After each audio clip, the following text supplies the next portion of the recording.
Welcome to Pixel Football, and today we're looking at 5 Premier League players who've massively underperformed this season, and whether or not they can turn it around, or should they move on for the sake of their careers. And stick around for the end of this video, because we'll be discussing one of the best players in the Premier League, and whether or not he can recapture his form next season. But before we get into it, don't forget to give this video a like and subscribe to the channel.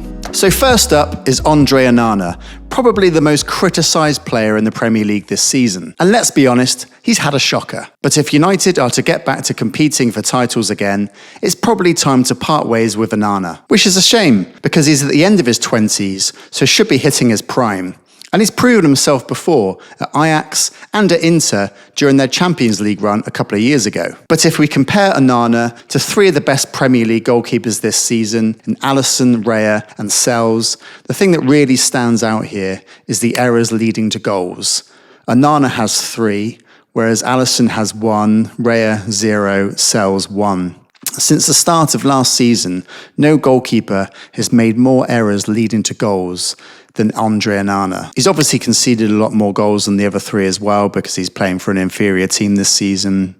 But the other thing that stands out is the passes per match. Onana has more passes per match than all 3 goalkeepers here. So that shows how important this position is for Man United. And Onana was famed for his ball distribution before joining the club. And I'm not sure even that's been very good this season when you watch him. So it's just not working out for Onana at United. And a move away would probably suit both parties going forward. So let me know in the comments who you think United should sign to be their new goalkeeper if Onana leaves. Next is Christopher Nkunku, who I thought had the potential to have a really good season at Chelsea.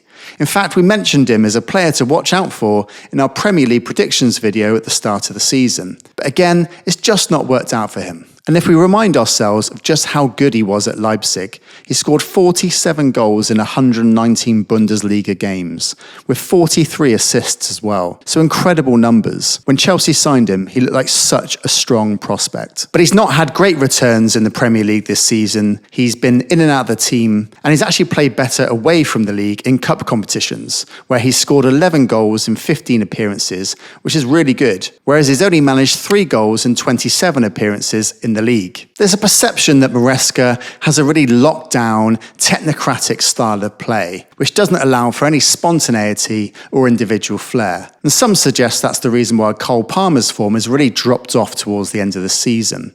And maybe that's why Nkunku is also struggling for game time at Chelsea. And given their huge squad, and Nkunku probably not fitting into Maresca's plans, it's probably time for him to move on, because it kind of feels like he's wasted 2 years of his career with a combination of injuries and not being utilised. So if he stayed in the Premier League, he would work well for a club like Aston Villa or Newcastle. But if Chelsea were unwilling to sell to a rival, maybe a return to a club in Germany would be a good move for him. So back to another Man United player in Rasmus Højlund, who's now had 2 seasons in the Premier League after his big money move to the club. And his returns last season weren't actually that bad for a player so young and playing in the Premier League for the first time.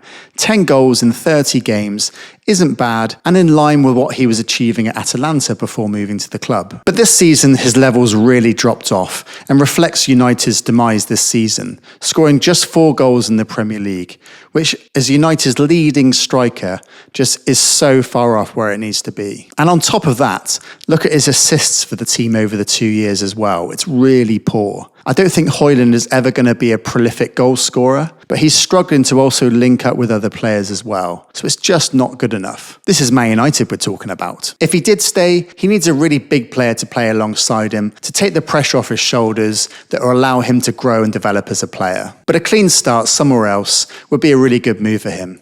Maybe back playing in Europe somewhere. And plenty of players who failed to shine at Old Trafford have gone on to do well elsewhere. So he's still young and only 22, so there's still time for him to rejuvenate his career. And now on to Raheem Sterling, who's had a torrid loan spell at Arsenal. I can only think that Mikel Arteta thought it was worth the gamble as he'd worked with him before at Man City, but it's been atrocious. There's just no other way of sugarcoating it. Going back to Nkunku for a moment, surely Arteta picked the wrong Chelsea player and should have opted for Nkunku instead of Sterling, as that would have solved a lot of Arsenal's problems going forward, as Nkunku could have played anywhere across the front line. But he went with Sterling instead, and I can see why he gambled. But this has been someone who's been so poor now for so long. It's easy to forget just how good Sterling was.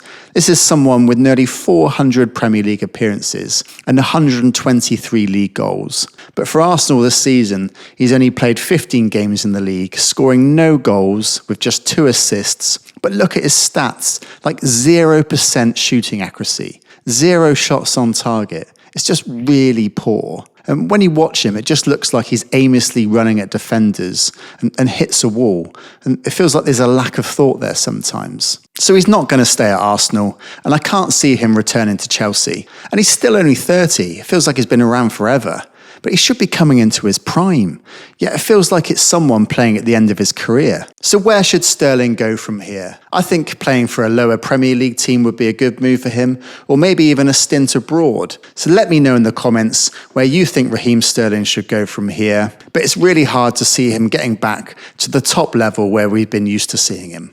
And lastly is the best player out of these 5 by a long way, and that's Phil Foden, who's had a big drop-off from his previous season. And it's coincided with Man City's drop in form too. In many ways, Foden has personified Man City's season. And I guess it's all the more heightened because Foden won the Player of the Season in that season as well. Now, there could be a lot of reasons for this. Man City are coming off the back of 4 Premier League wins in a row, during a time in which they've also won the Champions League. So Foden has played a lot of football. Maybe he's just exhausted from this intense period. And coming off the back of that really great season for Foden, probably his best season for Man City, he again struggled in the summer for England, where he failed to replicate his club form for his country. And ever since, he's not hit the heights that we know he can. And looking at his stats between this season and last season, it really tells the story of Foden's drop in form.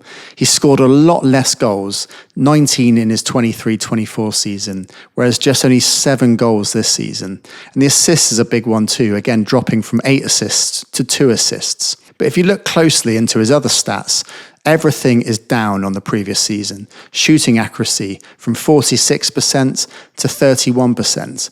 Passes per match, 47.7 all the way down to 32. That's a big drop off for someone like Foden playing in that City team, which has so much possession of the ball. Big chances created, down from 10 to 7. Accurate long balls, 42 to 32. Tactical success, 65% to 42%. And errors leading to goals, 0 in his 23-24 season, whereas just 1 this season. So the challenge for Foden is to elevate his numbers to get back where he was. And with De Bruyne leaving the club, it's a massive opportunity for him to become that main man in midfield for many years to come. I think Foden will get back to playing his best, but let me know in the comments if you think Foden will recapture his form next season.